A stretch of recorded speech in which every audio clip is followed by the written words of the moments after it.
नमस्कार विद्यार्थियों। सरकार के अंग के कार्यपालिका के रूप में अपन ने पिछली 2 कक्षाओं में चर्चा की, जिसमें कार्यपालिका के अंतर्गत राष्ट्रपति के ऊपर अपन ने डिस्कस किया कि राष्ट्रपति को किस प्रकार अपने अधिकारों का प्रयोग करने के लिए संविधान में कुछ नियम दिए गए हैं। उसके अलावा उसकी निर्वाचन की प्रक्रिया है, उसका कार्यकाल है, उन सब के बारे में, योग्यताओं के बारे में अपन ने चर्चा की। कुछ उनको अधिकार जो हैं, प्राण दंड स्थगित करने का है, क्षमा करने का है, निलंबित करने का है या सज़ा को कम करना है, इन कुछ चीज़ों के ऊपर अपन ने चर्चा की। इसी कड़ी में हम देखेंगे कार्यपालिका के अंतर्गत उपराष्ट्रपति के बारे में आज की कक्षा में हम चर्चा करेंगे। उपराष्ट्रपति का चुनाव निर्वाचकों के सदस्यों द्वारा होता है, जिसमें एकल हस्तांतरणीय मत और समानुपातिक प्रतिनिधित्व प्रणाली के अनुसार संसद के दोनों सदनों के सदस्य होते हैं।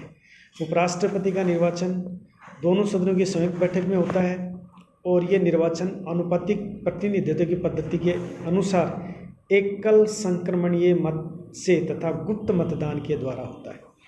इस पद के उम्मीदवार में निम्नलिखित योग्यताएं होना जरूरी है। जिस प्रकार हमने राष्ट्रपति के बारे में चर्चा की थी, उसी प्रकार संविधान में उपराष्ट्रपति को लेकर भी योग्यता निर्धारित की गई हैं चुनाव के लिए कि यह भारत का नागरिक होना चाहिए, उसकी आयु कम से कम 35 वर्ष होनी चाहिए, उसमें वे सब योग्यताएं पाई जाएं जो राज्यसभा के सदस्यों के लिए निश्चित की गई हों। राष्ट्रपति पद के लिए निर्धारित अन्य योग्यताएं अयोग्यताएं उपराष्ट्रपति पद पर भी लागू होती हैं।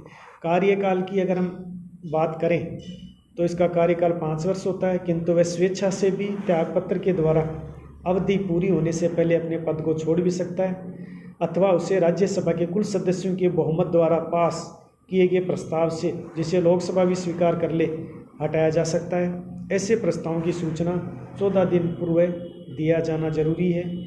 उपराष्ट्रपति अपने पद पर तभी तक आसीन रहेगा जब तक उसका उत्तराधिकारी उसके पद को न संभाले। संविधान में व्यवस्था साधारणतया नए राष्ट्रपति का निर्वाचन 5 वर्ष की अवधि के समाप्त होने के पूर्व ही पूर्ण होगा तथा त्यागपत्र, मृत्यु अथवा पद से हटाने आदि के कारण यदि पद रिक्त हो जाने की अवस्था में नए राष्ट्रपति का निर्वाचन यथासंभव ही किया जाएगा। भारत में राष्ट्रपति के पद को भरने की व्यवस्था अमेरिका की व्यवस्था से कुछ अलग प्रकार की गई है। उपराष्ट्रपति है वो राज्यसभा का पदेन सभापति भी होता है। वह बीमारी या किसी अन्य कारण से नए राष्ट्रपति के चुनाव होने तक 6 माह के भीतर किया जाता है। यदि रिक्ति मृत्यु के कारण होती है, राष्ट्रपति के इस्तीफे देने या अन्यथा पद से हटाए जाने के कारण होती है, राष्ट्रपति के अनुपस्थित रहने के कारण अपने कार्यों को निष्पादित करने में असमर्थ होता है, तब राष्ट्रपति के रूप में वो कार्य करता है।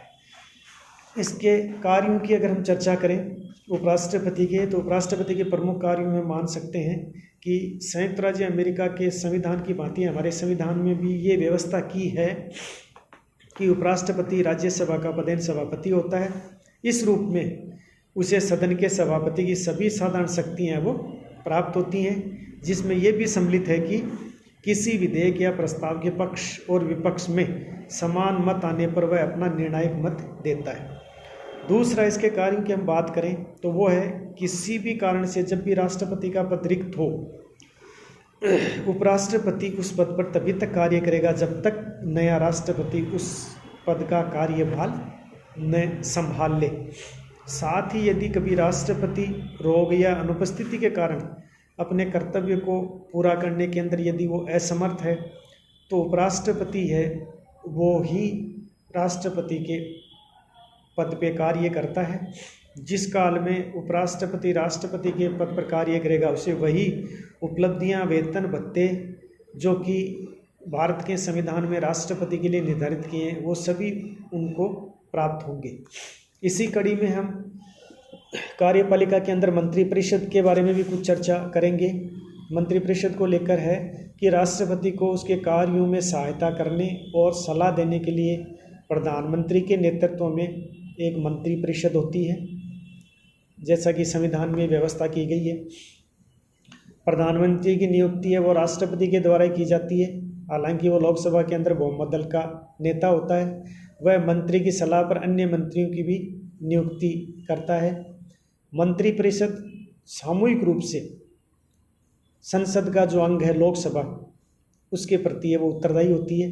संघ के प्रशासकीय कार्य और उनसे संबंधित विधानों और सूचनाओं के प्रस्तावों से संबंधित मंत्रिपरिषद के सभी निर्णयों की सूचना है वो राष्ट्रपति को देना ये प्रधानमंत्री का एक कर्तव्य होता है कि संसद के अंतर जो भी फैसले लिए जाते हैं या राष्ट्र से संबंधित किसी भी चीज़ के ऊपर चर्चा की जाती है, दूसरे देशों के साथ किसी भी प्रकार के समझौते या संधियाँ होनी हैं, इन सभी प्रकार की जो बातें हैं उन सभी विषयों के बारे में प्रधानमंत्री का ये दायित्व होता है कि वो समय समय पर राष्ट्रपति को सूचना दे। हालांकि संधि और समझौते से संबंधित जो बातें होती हैं यद्यपि वो भारत के प्रधानमंत्री के द्वारा भी किए जाते हैं, लेकिन जब तक राष्ट्रपति उनका अनुमोदन नहीं कर देता है तब तक वो संधि या जो समझौता है वो देश के लिए लागू नहीं हो सकता है। मंत्रिपरिषद में मंत्रिपरिषद के मंत्री, राज्य मंत्री जिनको स्वतंत्र प्रभार भी प्राप्त होता है, राज्य मंत्री और उपमंत्री होते हैं। तो इस तरह मंत्रिपरिषद का निर्माण होता है जिसमें मंत्री शामिल होते हैं, कैबिनेट मिनिस्टर हैं, स्टेट मिनिस्टर हैं। स्टेट मिनिस्टर कुछ ऐसे होते हैं जिनको स्वतंत्र प्रभार होता है, कुछ स्टेट मिनिस्टर ऐसे होते हैं जो एक मिनिस्टर के नीचे, कैबिनेट मिनिस्टर के नीचे अपना कार्य संपादित करते हैं। धन्यवाद स्टूडेंट्स।